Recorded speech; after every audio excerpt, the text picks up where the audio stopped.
Hey guys, माहौल जबरदस्त शानदार। आई होप रिवीजन मस्त चल रहा है आपका and these revision lectures are helping you out. सरकार फुल ऑफ कंसंट्रेशन के साथ अब हम शुरू करते हैं क्या, कंपोजिशन स्कीम अंडर जीएसटी। सरकार देखिए चैप्टर नंबर 6 एग्रीगेट टर्नओवर की लिमिट कितनी सर। सबसे पहली बात, अगर किसी भी एसएससी का प्रेसिडिंग फाइनेंशियल ईयर में aggregate turnover was up to rupees 1.5 crore तो करंट फाइनेंशियल में वो एलिजिबल होगा कंपोजिशन स्कीम के लिए। और जब तक करंट फाइनेंशियल ईयर में उसका एग्रीगेट टर्नओवर 1.5 करोड़ क्रॉस नहीं होता तब तक he can remain in composition scheme. पर सर ध्यान रखिएगा, 8 स्पेशल कैटेगरी स्टेट्स में aggregate turnover limit is 75 lakh only. और एक बात और सर, वो 8 स्टेट कौन कौन से है सर, उनको याद करने के लिए एक शॉर्टकट सर, तमन्ना ऑसम नाम का एक शॉर्टकट जो बच्चों ने निकाला है साहब। सर तमन्ना ऑसम टीपी होता है कहां, वो रजिस्ट्रेशन में जहां 40 लाख का बेनिफिट नहीं मिलता है। क्लियर। अच्छा, वो 4 स्टेट जहां 10 लाख का ही टर्नओवर का बेनिफिट मिलता है रजिस्ट्रेशन के केस में, वो है तमन्ना। Clear sir. और कंपोजिशन स्कीम में 8 स्टेट जहां पे 75 लाख का टर्नओवर लिमिट है, वो है तमन्ना ऑसम। सर अब इसको शॉर्टकट को याद करने का तरीका मैंने आपको बताया। अब सर इसको फुल फॉर्म क्या क्या है सर, तमन्ना, देन ना त्रिपुरा, मणिपुर, मिजोरम, नागालैंड, देन अरुणाचल प्रदेश, उत्तराखंड, सिक्किम और मेघालय, ये वो 8 स्टेट्स है जहां पर एग्रीगेट टर्नओवर लिमिट 75 लाख की ही है। अच्छा, अब ध्यान रखना बेटा, सर ऑल इंडिया बेस पे आपका एग्रीगेट टर्नओवर देखते हैं। एग्रीगेट टर्नओवर मतलब ऑल इंडिया में सेम पेन नंबर पर जितने भी रजिस्ट्रेशन नंबर है उन सबका टर्नओवर क्लब करके फिर देखते हैं। और हाँ, कंपोजिशन स्कीम के अंदर सिंपल फंडा है, अगर आपको कंपोजिशन स्कीम लेना है तो सर आपके जितने भी ब्रांचेस है उस सेम पेन नंबर पर जितने भी रजिस्ट्रेशन नंबर है सबके लिए आपको कंपोजिशन एक साथ लेना है। और अगर एक भी ब्रांच कंपोजिशन के लिए एलिजिबल नहीं है तो सारी ब्रांच कंपोजिशन के लिए इनएलिजिबल हो जाएगी और सारे ही रजिस्ट्रेशन नंबर आपके कंपोजिशन से बाहर हो जाएंगे। इसलिए अगर आपका एक ब्रांच मणिपुर में है, एक ब्रांच महाराष्ट्र में है, तो सर मणिपुर में एग्रीगेट टर्नओवर लिमिट 75 लाख और महाराष्ट्र में 150 लाख बेटा। तो सर एग्रीगेट टर्नओवर देखते वक्त महाराष्ट्र और मणिपुर सर सबके टर्नओवर को क्लब करके फिर देखेंगे। एंड सर जैसे ही मणिपुर के एंगल से देखेंगे 75 लाख जैसे ही टर्नओवर क्रॉस हुआ आपका मणिपुर ब्रांच कंपोजिशन से बाहर, तो ऑटोमेटिक ऑल इंडिया बेस पर जितने भी आपके टर्नओवर, जितने भी आपके रजिस्ट्रेशन नंबर है वो सब कंपोजिशन से बाहर। मतलब अगर आपका सर एक भी place of business in 8 state में से एक स्टेट में है तो sir aggregate turnover limit will be 75 lakh only बेटा। क्लियर। अब सर ध्यान देना बेटा, एग्रीगेट टर्नओवर में सारे टर्नओवर क्लब करते हैं, भले वो टैक्सेबल टर्नओवर हो, एग्जिम टर्नओवर हो, कोई भी टर्नओवर सब कुछ क्लब करेंगे on the basis of all India basis. Clear. Having the same PAN number, जितने भी रजिस्ट्रेशन नंबर है सबके क्लब करके टर्नओवर फिर देखा जाएगा। हाँ, इसमें बस एसी इनवर्स अप्लाई, जिसमें रिवर्स चार्ज मैकेनिज्म में रेसिपिएंट की खुद की लायबिलिटी टैक्स पे करने के लिए, तो वो उसका इनवर्स अप्लाई है, वो आउटवर्ड सप्लाई नहीं, भले टैक्स पे करने की लायबिलिटी खुद की आ रही है पर दैट इज इनवर्ड सप्लाई, वो कभी भी काउंट नहीं करेंगे। और जीएसटी जो टैक्स होता है, CGST, SGST, IGST, UTGST and GST composition cess, वो कभी भी एग्रीगेट टर्नओवर का पार्ट नहीं बनता है। क्लियर। डन। अब सर का ध्यान देना बेटा, for the entire purpose of composition scheme, पूरे कंपोजिशन स्कीम में जहां जहां टर्नओवर की बात आएगी वहां वहां ध्यान रखना सर, आपके टर्नओवर में इंटरेस्ट, अगर आपने किसी को लोन दिया, एडवांस दिया, उस पर आपको इंटरेस्ट अर्न हुआ तो interest will never form part of value supply. Interest will never be included in the turnover limit for the purpose of composition scheme. Second thing, मान लो करंट ईयर में आपने नया रजिस्ट्रेशन कराया बेटा, तो सर मान लो 20 लाख के लिए आप रजिस्ट्रेशन के लिए लायबल नहीं थे, 20 लाख जैसे ही क्रॉस हुआ आप रजिस्ट्रेशन कराया आपने, तो सर वो फर्स्ट 20 लाख का टर्नओवर या फर्स्ट 40 लाख, अगर आप एक्सक्लूसिवली गुड सप्लाई करते हो तो फर्स्ट 40 लाख का टर्नओवर जब तक आप रजिस्टर्ड नहीं थे, क्लियर, वो टर्नओवर को भी एग्रीगेट टर्नओवर लिमिट में काउंट किया जाएगा। सर वो 40 लाख पे टैक्स पे करने की जरूरत नहीं, पर that will be counted in the turnover limit of aggregate turnover for the purpose of determining composition scheme का लिमिट। क्लियर। डन। अब अगर आपने कंपोजिशन स्कीम लिया तो सर आपको टैक्स कितना पे करना है। If you are a manufacturer, दिल थाम के सुनेगा, if you are a manufacturer तो सर टैक्स की रेट कितनी है, 0.5% सीजीएसटी, 0.5% एसजीएसटी ऑफ व्हाट, मतलब ये 0.5 प्लस 0.5 मतलब 1% किसका, 1% ऑफ द एंटायर टर्नओवर, भले टैक्सेबल टर्नओवर हो या एग्जिम टर्नओवर, सब कुछ काउंट करके फिर देखा जाएगा बेटा। मतलब सर मान लो मैं 2 गुड्स बनाता हूं बेटा, एक टैक्सेबल एक एग्जिम्ट है, तो सर दोनों का टर्नओवर क्लब करके उसका 1% टैक्स पे करना। पर यही अगर मैं बात करूं आपसे किसकी, ट्रेडर की, तो ट्रेडर को जो 1% टैक्स पे करना होता है 0.5% प्लस 0.5%, वो केवल टैक्सेबल टर्नओवर का उसको टैक्स पे करना है, एग्जिम टर्नओवर पे टैक्स पे करने की जरूरत नहीं है। सेम वे अगर आप एक रेस्टोरेंट सर्विस सप्लायर हो या आउटडोर कैटरिंग सर्विस सप्लायर हो तो ऐसे केस में 5% is the rate of tax, पर अगेन 2.5% सीजीएसटी, 2.5% एसजीएसटी, ये 5% किसका, एंटायर टर्नओवर का, भले उसमें टैक्सेबल हो या एग्जिम दोनों काउंट करेंगे। पर हाँ अगेन टैक्सेबल प्लस एग्जिम दोनों काउंट करते हैं मैन्युफैक्चरर के लिए और रेस्टोरेंट और आउटडोर कैटरिंग सर्विस सप्लायर के लिए। पर अगर उसका इंटरेस्ट का रेवेन्यू है, लोन देने पर इंटरेस्ट अर्न हुआ, तो इंटरेस्ट को सर इंक्लूड नहीं करेंगे टैक्स पे करने के पर्पस के लिए भी बेटा, ऑल दो वो एग्जिम टर्नओवर फिर भी बच्चों। क्लियर। डन। अच्छा, मैन्युफैक्चरर के लिए बोला हुआ, हम आगे बात करेंगे, वो 8 गुड्स से अगर आप मैन्युफैक्चरर हो तो आप कंपोजिशन स्कीम के लिए एलिजिबल नहीं हो, तो सर वो आगे हम पॉइंट आएगा तो बात कर लेंगे बच्चों। क्लियर। डन। अच्छा, टैक्स पे करते वक्त आपको इंटरेस्ट को काउंट नहीं करना। सेकंड थिंग, आपका जो फर्स्ट वो टर्नओवर जिसके लिए आप लायबल फॉर रजिस्ट्रेशन नहीं थे, आपने रजिस्ट्रेशन नहीं कराया, उसको एग्रीगेट टर्नओवर में इंक्लूड करना है, पर टैक्स पे करने के लिए उस टर्नओवर को इंक्लूड करने की जरूरत नहीं, उस पर टैक्स पे करने की जरूरत नहीं, क्योंकि आप लायबल फॉर रजिस्ट्रेशन नहीं थे, आप सर टैक्सेबल पर्सन नहीं हो, तो टैक्स पे करने की जरूरत नहीं, पर उसको लिमिट के लिए काउंट करना पड़ेगा बच्चों।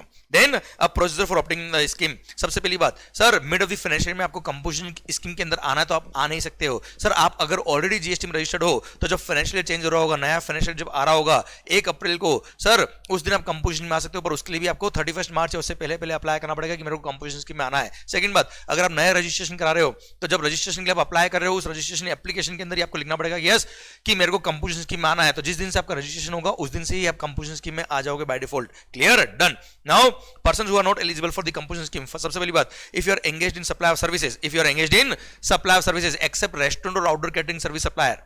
Clear? तो अब ये नॉर्मल जो सेक्शन नंबर 10 सबसेक्शन 1 और सबसेक्शन 2 वाली कंपोजिशन स्कीम जो हम पढ़ रहे हैं 1.5 करोड़ वाली, उसके लिए आप एलिजिबल नहीं हो। सर्विस सप्लायर के लिए सेक्शन नंबर 10 सबसेक्शन 2A अलग से दे रखा है। क्लियर? पर अगर आप सप्लायर ऑफ गुड्स हो या भली ट्रेडर हो, भली मैन्युफैक्चरर हो, या रेस्टोरेंट और आउटडोर कैटरिंग सर्विस सप्लायर हो, आपके लिए कंपोजिशन स्कीम है, पर साथ में आप कुछ मार्जिनल सर्विसेज भी दे सकते हो। मार्जिनल सर्विस कितनी बेटा? आपका जो प्रीसीडिंग फाइनेंशियल ईयर का टर्नओवर इन द स्टेट जो था, प्रीसीडिंग फाइनेंशियल ईयर का टर्नओवर इन द स्टेट मतलब टोटल टर्नओवर जो था टैक्सेबल प्लस एक्शन दोनों मिला के, उसमें भी इंटरेस्ट काउंट मत करना बेटा। क्लियर? तो प्रीवियस ईयर का जो आपका टोटल टर्नओवर था उसका 10% और ₹5 लाख विचएवर इज हायर तक की आप सर्विसेज करंट ईयर में आप दे सकते हो। पर जैसे ये टर्नओवर, जैसे ही आपका सर्विस का ये टर्नओवर का लिमिट क्रॉस हुआ, क्लियर, आप उस दिन से कंपोजिशन स्कीम से बाहर हो जाएंगे। और हाँ सर ध्यान देना, यहां पे भी सर्विस का टर्नओवर देखते वक्त प्रीवियस ईयर का टर्नओवर टोटल टर्नओवर उसका 10% और 5 lakh whichever is higher. Clear? तो करंट ईयर की सर्विस का टर्नओवर देखते वक्त इंटरेस्ट की इनकम को अगेन कंसीडर नहीं करने का, कुल मिला के कंपोजिशन स्कीम में पूरे इंटरेस्ट के रेवेन्यू को पूरे कंपोजिशन से बाहर रखने का बच्चों।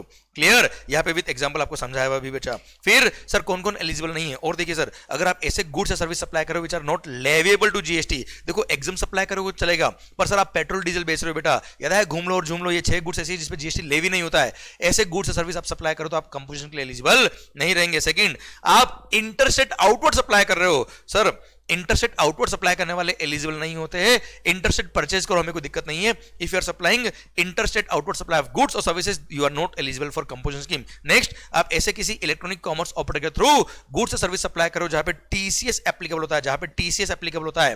क्लियर? तो ऐसे केस में ऐसे सप्लायर ऑफ गुड्स और सर्विसेज एलिजिबल नहीं है कंपोजिशन स्कीम के लिए। देन आप इन 8 गुड्स के मैन्युफैक्चरर हो, कौन हो बेटा? मैन्युफैक्चरर। उनको मना कर दिया, कौन कौन से goods?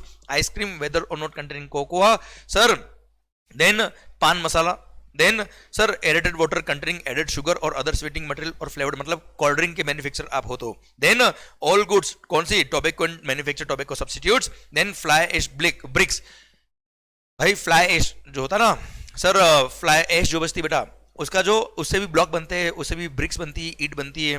Then fly ash aggregates, fly ash blocks, bricks of fossil meals और other similar siliceous earth, building bricks, building बनाने में जो ब्रिक कमाती बेटा खाई होगी ना हमने बेटा कई बार, सर देन अर्दन और रूफिंग टाइल्स, इनके अगर आप मैन्युफैक्चरर हो तो आप कंपोजिशन से बाहर, इनकी ट्रेडिंग कर दो कोई तकलीफ वाली बात नहीं है। देन अगर आप एक कैजुअल टैक्सेबल पर्सन हो या एनआरटीपी हो तो आपको कंपोजिशन स्कीम नहीं मिल सकती है। क्लियर? तो ये लोग हैं जो इन एलिजिबल है for the composition scheme, otherwise आपको कोई तकलीफ वाली बात नहीं है। क्लियर? डन। अब साहब सर एक दो सर्कुलर है वो भी बताता हूं बेटा मैं। मान लो सर मेरी बेकरी है सर, वहां पे मैं क्या बेचता हूं? केक बेचता हूं बेटा मैं। तो सर ऐसे केस में सर अगर वहां पे ईटिंग जॉइंट है जहां पे मैं सर खाना सर्व कर सकता हूं, मतलब वहां पे खड़े होकर टेबल पे लोग केक पेस्ट्री वगैरह खा सकते हैं, तो ऐसे केस में वो रेस्टोरेंट के स्कोप में आएगा, मैन्युफैक्चरर के स्कोप में नहीं आएगा। रेस्टोरेंट के स्कोप में अगर आता है तो 5% is the rate of tax. Clear? Then sir cloud kitchen और सेंट्रल किचन, सर भले ही वहां पर आप टेक अवे ही ले आ रहे हो, सर वहां से आपके ऑनलाइन घर पे डिलीवरी हो रहा है या आप वहां से खुद पिकअप करके ले आ रहे हो, वहां बैठ के खाने की व्यवस्था नहीं है, पर फिर भी सर वो है तो खाना बनाने की सर्विस देना ना बेटा, इसलिए वो मैन्युफैक्चरर नहीं, वो कौन है? सर रेस्टोरेंट के स्कोप में आएंगे और रेस्टोरेंट के प्रोविजन इन पे लगेंगे। Then sir ice cream parlours, sir होता ना आपने देखा होगा कई बार हेवमोर के आइसक्रीम पार्लर्स वगैरह जितने भी होते हैं इस तरह के आइसक्रीम पार्लर्स, वो they are just trading the goods, already manufactured ice cream वो बेच रहे हैं केवल, तो वो ट्रेडिंग के स्कोप में आएंगे। एंड सिंस वो ट्रेडर है तो सर ट्रेडिंग के प्रोविजंस इस पे अप्लाई होंगे। They are supplying the ice cream as a goods, इसलिए वो ट्रेडर होंगे और रेस्टोरेंट के स्कोप में नहीं आएंगे और ट्रेडिंग के स्कोप में आएंगे और ट्रेडिंग पे जो प्रोविजन लगते हैं रेस्टोरेंट जो कंपोजिशन के वो लगेंगे बच्चों। क्लियर? डन। सर आइए some other conditions and restrictions for composition levy. सबसे पहली बात, जो पर्सन कंपोजिशन स्कीम ले रहा है वो कभी भी कैजुअल टैक्सेबल पर्सन या एनआरटीपी नहीं हो सकता, हम बात ऑलरेडी कर चुके हैं इसके बारे में। देन सर आप पे अगर रिवर्स चार्ज मैकेनिज्म में आपने कोई ऐसी इनवर्स सप्लाई ली जिसमें रिवर्स चार्ज मैकेनिज्म में रेसिपिएंट पे लायबिलिटी आती है तो सर उसको तो नॉर्मल रेट से टैक्स पे करना पड़ेगा। मान लो रिवर्स चार्ज की रेट है 18%, तो 18% टैक्स पे करना पड़ेगा, वो आपका इनवर्ड सप्लाई। आउटवर्ड सप्लाई पे रेट ऑफ टैक्स 1% है बेटा। क्लियर? इनवर्ड सप्लाई पे नॉर्मल रेट से टैक्स पे करना पड़ेगा और उसका आईटीसी भी आपको नहीं मिलेगा। Clear sir? आप ध्यान देना बेटा, ये जो 8 नोटिफाइड गुड्स मैंने बताई इसके आप मैन्युफैक्चर प्रीवियस ईयर में भी नहीं होने चाहिए बेटा। Clear sir? ध्यान देना बेटा, केवल यही एक कंडीशन ऐसी है जिसमें लिखा है कि प्रीवियस ईयर में भी आप उन 8 गुड्स के मैन्युफैक्चर नहीं होने चाहिए, बाकी प्रीवियस ईयर में कुछ भी करो हमें कंसर्न नहीं, करंट ईयर की कंडीशन ही देखते हैं हमेशा। देन सर आप अपने सर इनवॉइस पहली बात तो टैक्स इनवॉइस इशू नहीं कर सकते आप, you will issue a bill of supply. Clear? और उस पर आप टैक्स चार्ज नहीं कर सकते, टैक्स अपनी जेब से पे करना है। सर आपके बिल के बेस पे कस्टमर को क्रेडिट नहीं मिलेगा, जो भी आपने परचेज किया उसका क्रेडिट भी आपको नहीं मिलेगा क्योंकि आप कंपोजिशन स्कीम में हो। प्लस आपको अपने दुकान पे प्रोमिनेंट प्लेस पे लिखना पड़ेगा क्या? Composition taxable person, and bill पे लिखना पड़ेगा, बिल ऑफ सप्लाई पे लिखना पड़ेगा composition taxable person not eligible to collect the tax on the supplies. Clear? Done. Sir bill of supply issue होगा, टैक्स इनवॉइस इशू नहीं होगा, you can't collect the tax from the customer, input tax credit आपको भी नहीं मिलेगा, आपके customer को भी नहीं मिलेगा क्योंकि आप टैक्स इनवॉइस इशू नहीं कर सकते। देन सर अगर आपने कंपोजिशन स्कीम ली है तो उस पेन नंबर पर जितने भी ब्रांचेस है, जितने भी रजिस्ट्रेशन नंबर है, सबको कंपोजिशन एक साथ लेनी है, एक भी बाहर तो कंपोजिशन सब बाहर बेटा। क्लियर? सर मेरे 2 तरह के बिजनेस है, मैं चाहूंगी एक बिजनेस के लिए कंपोजिशन ले लूं, एक बिजनेस के लिए नॉर्मल स्कीम लूं, पॉसिबल नहीं है। देन सर इंटरस्टेट परचेज करो, कोई दिक्कत वाली बात नहीं, इंटरस्टेट आउटवर्ड सप्लाई नहीं कर सकते। क्लियर? और अगर आप कंपोजिशन के लिए एलिजिबल नहीं हो फिर भी आपने कंपोजिशन लेके सर कम टैक्स पे किया तो ऐसे केस में सेक्शन नंबर 73 और 74 के प्रोविजन अट्रैक्ट होंगे, जिसमें पेनल्टी के प्रोविजन भी दे रखे, वो आपके सिलेबस में अभी नहीं आते 73 74। क्लियर? डन। अब सरकार validity of the composition scheme, सबसे पहली बात सर जब तक आपका टर्नओवर 1.5 करोड़ क्रॉस नहीं होता करंट फाइनेंशियल ईयर में, आपने अगर कंपोजिशन स्कीम ली, जब तक आपका टर्नओवर 1.5 करोड़ क्रॉस नहीं होता या फिर वो 75 लाख क्रॉस नहीं होता उन स्टेट्स में, तो ऐसे केस में you can remain in the composition scheme, हमें कोई दिक्कत नहीं। और अगर आपको वॉलंटरीली कंपोजिशन से बाहर निकलना है, आप निकलिए कभी भी, हमें कोई दिक्कत नहीं है। क्लियर? रेगुलर स्कीम में आ जाओ साहब। क्लियर? प्लस अगर आपका टर्नओवर क्रॉस हो जाता है तब कंपोजिशन से बाहर, या फिर आप वो जो भी कंडीशन जैसे इंटरसेट सप्लाई करने लग गए बेटा आप, या फिर सर आप ऐसे किसी इलेक्ट्रॉनिक कॉमर्स ऑपरेटर के थ्रू सप्लाई करने लग गए जहां पर टीसीएस एप्लीकेबल होता है, इन सारे केसेस में आप ऑटोमेटिक कंपोजिशन से बाहर हो जाओगे। जैसे ही कंपोजिशन से बाहर होंगे उसके 7 डेज में, विद इन 7 डेज आपको डिपार्टमेंट को इंटीमेशन देना पड़ेगा regarding withdrawal of the composition scheme. और वो ध्यान है जितने भी इनपुट स्टॉक में होंगे जो लास्ट 1 साल में परचेज किए, जितने भी कैपिटल गुड्स स्टॉक में होंगे जो लास्ट 1 साल में परचेज किए, उन सबका आपको आईटीसी मिलेगा। याद है बच्चा आपको, जो हमने आईटीसी में पढ़ा था बेटा, कैपिटल गुड्स के केस में 5% पर क्वार्टर लेस करने का बेटा, हाँ है ना भाई। और उसका stock statement in form number GST ITC 01 के फॉर्म में, ये फॉर्म नंबर याद नहीं करोगे चल जाएगा, स्टॉक स्टेटमेंट विद इन 30 डेज आपको सबमिट करना पड़ता है सो दैट आप आईटीसी ले पाए। क्लियर? डन। अब सर सर्विस सप्लायर का composition scheme section number 10 subsection 2 है, बोलता है कि sir if you are a service supplier, तो सर सर्विस सप्लायर भी तो छोटा बिजनेसमैन हो सकता है, तो उसके लिए स्कीम गवर्नमेंट ने दिया और बोला क्या चिंता मत करो सर्विस सप्लायर्स, अगर आपका प्रेसिडिंग फाइनेंशियल ईयर में aggregate turnover was up to ₹50 lakhs तो करंट ईयर में आप कंपोजिशन स्कीम ले सकते हो। और करंट ईयर में अगर आपको कंपोजिशन स्कीम लेना है तो जब तक आपका करंट फाइनेंशियल में एग्रीगेट टर्नओवर 50 लाख क्रॉस नहीं होता तब तक आप कंपोजिशन स्कीम ले सकते हो। क्लियर? और करंट ईयर में जब तक आपका एग्रीगेट टर्नओवर 50 लाख नहीं है आप कंपोजिशन स्कीम ले सकते हो। अगर आपने कंपोजिशन स्कीम लिया है सर, बाकी सारे गवर्निंग प्रोविजन वही जो हमने पहले पढ़े वही सारे सिस्टम इसमें भी लगते हैं सर, पर इसमें टैक्स कितना पे करना है? अगेन सर यहाँ पे टैक्स की रेट कितनी है बेटा? 6%, 3% सीजीएसटी, 3% एसजीएसटी, और वो भी 6% किसका? टोटल टर्नओवर का। अच्छा हो सकता है कुछ गुड्स भी सप्लाई कराओ, चलेगा साहब। अगर उसने ये स्कीम ली है तो गुड्स और सर्विसेज भले टैक्सेबल हो भले एग्जेम्प्ट हो, सबका 6% टैक्स पे करना पड़ेगा। 3% CGST, 3% SGST, bill of supply issue करेगा, टैक्स इनवॉइस इशू नहीं कर सकते, कस्टमर से टैक्स कलेक्ट नहीं कर सकते, अपने को भी कोई आईटीसी नहीं मिलेगा। हाँ सर ध्यान देना बेटा, ये 6% जो टोटल टैक्स टोटल सप्लाई पे करना है इंक्लूडिंग एग्जाम सप्लाई, पर इसमें अगर आपका इंटरेस्ट का रेवेन्यू है, अगर आपने किसी को लोन दिया और ब्याज की इनकम हुई है वो एग्जाम सप्लाई है, पर उसको इंक्लूड नहीं करना, ना 50 लाख में इंक्लूड करने का एलिजिबिलिटी लिमिट के लिए, नहीं टैक्स पे करने के लिए उसको इंक्लूड करना, कोई टैक्स पे करने की जरूरत नहीं, इंटरेस्ट पे बेटा। सेकंड बात सर, मान लो करंट ईयर में आप जीएसटी में रजिस्टर्ड नहीं थे, जब आपका टर्नओवर 20 लाख क्रॉस हुआ तब आपने रजिस्ट्रेशन के लिए अप्लाई किया और फिर आपने कंपोजिशन स्कीम ली उस टाइम पे, तो फर्स्ट 20 लाख को एलिजिबिलिटी लिमिट के लिए 50 लाख में तो काउंट करेंगे, पर उस 20 लाख पे टैक्स पे करने की जरूरत नहीं है। क्लियर? मान लो करंट ईयर में आपका टर्नओवर हो गया कितना? 75 लाख, आप जीएसटी में रजिस्टर्ड नहीं थे, करंट ईयर में 20 लाख का टर्नओवर क्रॉस हुआ, फिर रजिस्ट्रेशन कराया तो 20 लाख पे कोई टैक्स पे नहीं करना। नेक्स्ट 30 लाख पे 6% जो कंपोजिशन का रेट है वो टैक्स पे करना, अगर आपने कंपोजिशन स्कीम ली तो। फिर नेक्स्ट जो 25 लाख बचा उस पे नॉर्मल मान लो 18% की रेट ऑफ टैक्स आपकी सर्विस पर, 18% टैक्स पे करने का बेटा।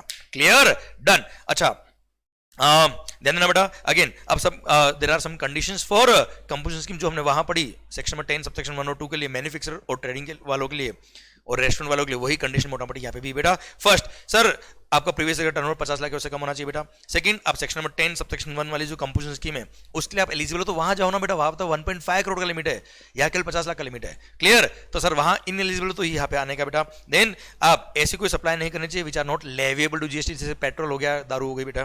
देन इंटरसेट आउटवर्ड सप्लाई नहीं करने का बेटा। क्लियर? कैजुअल टैक्सेबल पर्सन और एनआरटीपी को ये एलिजिबल नहीं है। आप ऐसे किसी इलेक्ट्रॉनिक कॉमर्स ऑपरेटर के थ्रू सर्विस सप्लाई करो जहां पे टीसीएस एप्लीकेबल होता है। देन सर इन 8 गुड्स के आप मैन्युफैक्चरर नहीं होने चाहिए, वही 8 गुड्स है जो हमने वहां पढ़ी बेटा। क्लियर? अगर आप इनके मैन्युफैक्चरर हो तो आप कंपोजिशन से बाहर आप ट्रेडिंग कर सकते हो, हमें कोई दिक्कत नहीं बेटा। क्लियर? फिर अदर प्रोविजन वही जो हमने वहां पढ़े, बिल ऑफ सप्लाई इशू करना पड़ेगा, बिल ऑफ सप्लाई के ऊपर लिखना पड़ेगा क्या, composition taxable person not eligible to collect the tax from the customer.